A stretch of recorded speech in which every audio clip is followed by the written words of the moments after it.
好，明白。好，समझ लीजिए। Welcome dear ऑकर्ड्स। आज हम स्वीट कॉम्बैट का अगला पार्ट देखने वाले हैं। अगर आपने पिछले एपिसोड्स नहीं देखे तो पहले उनको देख लीजिए, तभी इस सीरीज को आप समझ पाएंगे। इस सुपर और बिल्कुल टाइप की सीरीज का कोई भी एपिसोड मिस मत कीजिए। पिछले एपिसोड में हमने देखा कि मिंग टैन ने जेंजी कॉलेज छोड़कर जाने का फैसला कर लिया था और उसने अपनी रिक्वेस्ट मिस्टर वैंग को दे दी थी, लेकिन मिस्टर वैंग ने कहा था कि वो इस तरह कॉलेज छोड़कर नहीं जा सकता। इतना ही नहीं, कॉलेज के ट्रेडिशन के अनुसार उसे फेंग्यू के अगेंस्ट बॉक्सिंग मैच खेलना ही होगा।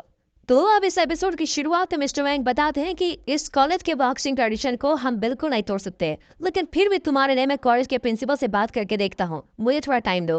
अब मिंग टैन कहता है कि ठीक है, आप उससे बात करके मुझे कोई अच्छा फैसला दे दीजिए, और ये कहकर मिंग टैन चला जाता है।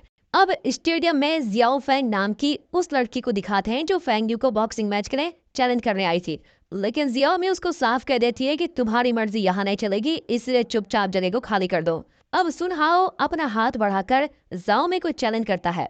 ओह ये बात है, मैं भी तैयार हूँ, ये कहकर जाओ में चैलेंज के लिए तैयार हो जाती है। अब ये देखकर बयूनो मिया से पूछता है कि अब ये दोनों बेकार में क्यों लड़ना चाहते हैं।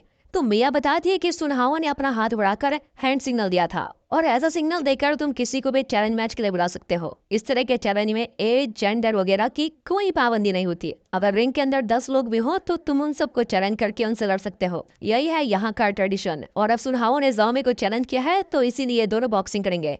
अब उसका एक्सप्रेशन सुनकर बयूनो मैच एंजॉय करने के लिए बिल्कुल तैयार हो जाता है। अब रिंग के दोनों तरफ रेफरीज आ जाते हैं, मैच शुरू होता है और दोनों में खूब लड़ाई होती है। अब जाओ में स्पोर्ट्स कॉलेज में पढ़ने की वजह से एक प्रोफेशनल की तरह सुनहाओ पर पंचेस मार रही होती है, लेकिन सुनहाओ जो एक बॉक्सिंग चैंपियन है वो आखिरकार जाओमी को बुरी तरह से लॉक कर देता है, और अब रेफरी सुनहाओ को विनर अनाउंस कर देते हैं, और अब गुस्से में जाओमी वहां से तुरंत चली जाती है। फिर बयूनो मिस्टर वैंग से मिलता है और आने वाले टूर्नामेंट के बारे में डिटेल्स मांगता है। मिस्टर वैंग चौंक कर पूछते हैं कि क्या तुम भी टूर्नामेंट की वजह से कॉलेज छोड़कर जाना चाहते हो। अरे नहीं सर, मुझे तो कॉलेज बहुत ही बढ़िया है, अगर आप मुझे मार मार कर यहाँ से भगाएंगे ना तो भी मैं कॉलेज छोड़कर नहीं जाऊंगा। अरे यहाँ इतनी अच्छी चीजें जो है।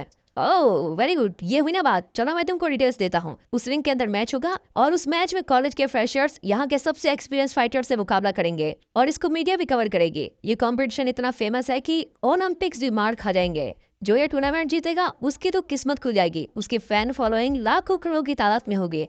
अब ये सब सुनकर बयूरो का जोश तो सातवें आसमान पर पहुंच जाता है, और वो कहता है कि मैं भी टूर्नामेंट में पार्टिसिपेट करूंगा, और ये कहकर वो भाग जाता है। मिस्टर वैंग उसको वार्न करते हैं कि ये बहुत ही रिस्की गेम है, इसमें जीतने वालों से ज्यादा लोग घायल हो जाते हैं, लेकिन बयूनो वार्निंग सुनने के लिए भी नहीं रुकता।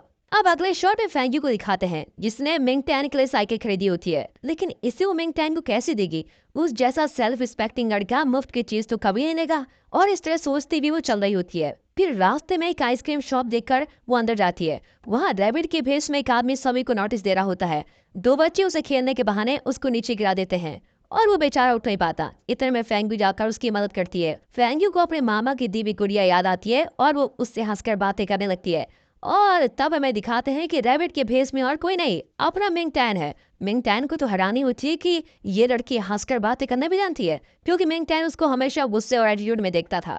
लेकिन फेंग्यू ये नहीं जानती कि ये मिंग टैन है, और वह खुशी खुशी उससे बातें कर रही होती है। फिर वो आइसक्रीम खरीदकर खाने लगती है, और उसके चेहरे पर इतनी खुशी देखकर मिंग टैन को लगता है कि शायद वो बाहर से एटीट्यूड और मूडी वाली है, लेकिन अंदर से उसका दिल साफ रखता है। अब अगले सीन में दिखाते हैं कि जामी बहुत ही दुखी होती है और अपने पापा की दुकान में आती है। उसके पापा कहते हैं, लगता है बहुत दिनों बाद किसी लड़के ने तुमको हरा दिया है, मैं उससे जरूर मिलना चाहूंगा। अरे आप चुप रहिए पापा, उसके बारे में बात मत कीजिए। तब सुन हाउ उस दुकान में आता है और जाओ में कहती है कि इस बार तो तुम जीत गए, लेकिन जल्द ही मैं तुमको हरा कर दिखाऊंगी। लेकिन सुनहाओ मुस्कुराकर वहीं खड़ा रहता है। इतने में जाओ में के पापा सुनहाओ को जीतने के लिए कांग्रेचुलेट करते हैं और उससे बहुत ही अच्छा बर्ताव करते हैं। हाँ ये देखकर जाओ में गुस्से में बाहर चली जाती है।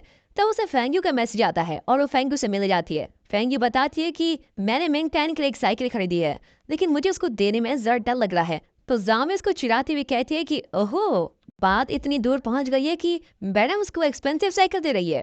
खैर अब खरीदी ली है तो देने में देर कैसी। ये कहकर जामी फेंग्यू को मिंग टैन के घर लेके जाती है। वहाँ मिंग टैन मिया के साथ घर लौटता होता है। दरअसल मिया को मिंग टैन पर बहुत ही बड़ा क्रश है, इसीलिए उसने किसी तरह पता लगा लिया कि मिंग टैन आइसक्रीम शॉप में काम करता है, और वो सीधे आइसक्रीम शॉप पहुंच गई और वहां से मिंग टैन के साथ ही चली आई।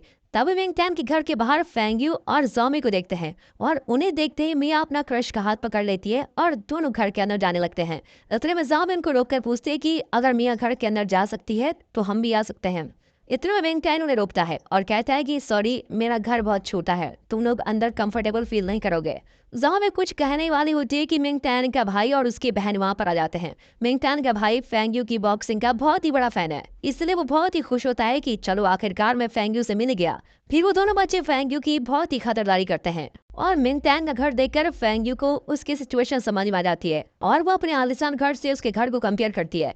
फिर मिंग टैन के लिए बहुत ही दुखी होती है कि ये कैसी कंडीशन में जी रहा है और उसके इस फीलिंग को मिंग टैन भी नोटिस कर लेता है। मिंग टैन का भाई धीरे धीरे फेंग्यू के पास आता है और कहता है कि मैंने टीवी पर आपके सारी बॉक्सिंग मैचेस देखी हैं, आप बहुत ही अच्छा बॉक्सिंग करती है। इस तरह वो तारीफ पे तारीफ कर रहा होता है और ये देखकर मिया जलने लगती है और कहती है कि टीवी पर तो मैं भी आ चुकी हूँ, क्या तुमने मुझको नहीं देखा।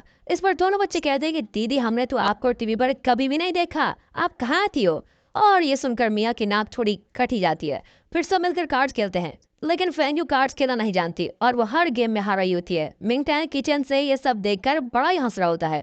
फिर कुछ देर बाद मिंग टैन का भाई फिर फेंग्यू से पूछता है, आप इतना अच्छा फाइट कर लेती हैं, क्या आपको डर नहीं लगता। तब लड़कियां कहती है कि आखिर हम जेंगजी स्पोर्ट्स कॉलेज में जो पढ़ती हैं वहाँ डर किस बात की, वहाँ के सारे स्टूडेंट्स बहुत ही स्ट्रांग और ब्रेव होते हैं। इस तरह में खुद ही अपनी तारीफ कर रही होती है कि एक कॉकरोच वहां पर आ जाता है। फिर क्या तीनों उसको देखकर डर जाती है और यहाँ वह भागने लगती है। अब दोनों बच्चे हंसते हैं कि बॉक्सिंग चैंपियन होकर ये लोग कॉकरोच से डर गए, वाह।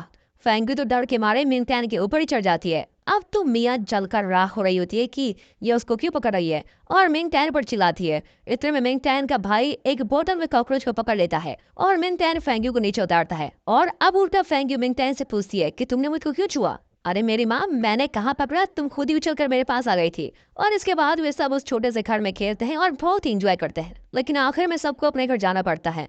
फेंग्यू अकेले में मिंग टैन से कहती है कि उस दिन उन बुलीज की वजह से तुम्हारी साइकिल टूट गई थी, इसलिए हम तुम्हारे लिए ये नई साइकिल लेकर आए हैं। मिंग टैन साइकिल को देखकर कहता है कि ये बहुत ही महंगी लगती है, मुझको नहीं चाहिए।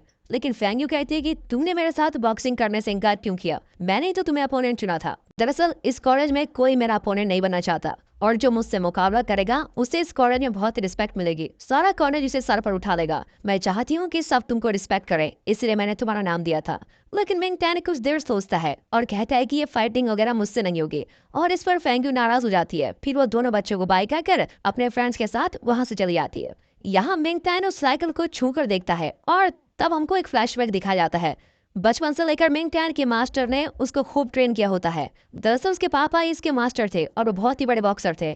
एक बॉक्सिंग मैच के दौरान उनका अपोनेंट रिंग के अंदर ही फाइट करते हुए मर गया और इस हादसे के बाद मिंग टैन के पापा बहुत ही गिल्टी फील करने लगे और इस हादसे को भूलने के लिए वो शराब भी पीने लगे और इस वजह से मिंग टैन की माँ भी उन्हें छोड़कर चली गई। और फिर कुछ दिन बाद मिंग टैन के पिता भी चल बसे और तब उसने फैसला किया कि वो कभी बॉक्सिंग नहीं खेलेगा, क्योंकि उसके भाई और बहन की जिम्मेदारी इस पर थी और उसको डर था कि बॉक्सिंग में अगर उसको कुछ हो गया तो उसके भाई बहन को कौन देखेगा। अब फेंग्यू अपने घर जाकर मिंग टैन के बारे में सोच रही होती है। उसे लगता है कि अगर वो कार्ड्स खेलना सीख गए तो मिंग टैन के भाई और बहन को वो इम्प्रेस कर सकेगी, फिर उनके जरिए वो मिंग टैन को बॉक्सिंग के लिए कन्विंस भी कर सकती है। इसीलिए वो अपने छोटे भाई फेंग जोहू के साथ कार्ड्स खेलने लगती है।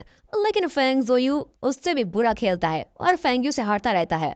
2-3 आवर्स के बाद वो बोर हो जाता है और कहता है कि मैं बड़ी बड़ी कंपनीज के साथ गेम खेलता हूँ दीदी, और तुम मुझे बच्चों के साथ गेम खेलने को कह रही हो। अब अगले दिन फेंग्यू और मिंग टैन कॉलेज के प्रिंसिपल से मिलने जाते हैं। उन्होंने प्रिंसिपल से क्या बातें की, क्या मिंग टैन इस कॉलेज में ही रहेगा या फिर कॉलेज छोड़कर चला जाएगा, इन सवालों के जवाब हमें आने वाले एपिसोड से मिलेंगे। दोस्तों, हम कोशिश करेंगे कि आगे के एपिसोड से जल्दी अपलोड कर सकें। और अगर इस चीज आपको पसंद आ गई है तो सच में यार एक लाइक और वीडियो को सब्सक्राइब तो अभी कर दें। बाकी मिलते हैं अगले वीडियो में, तब तक के लिए goodbye and peace and finally thanks for watching.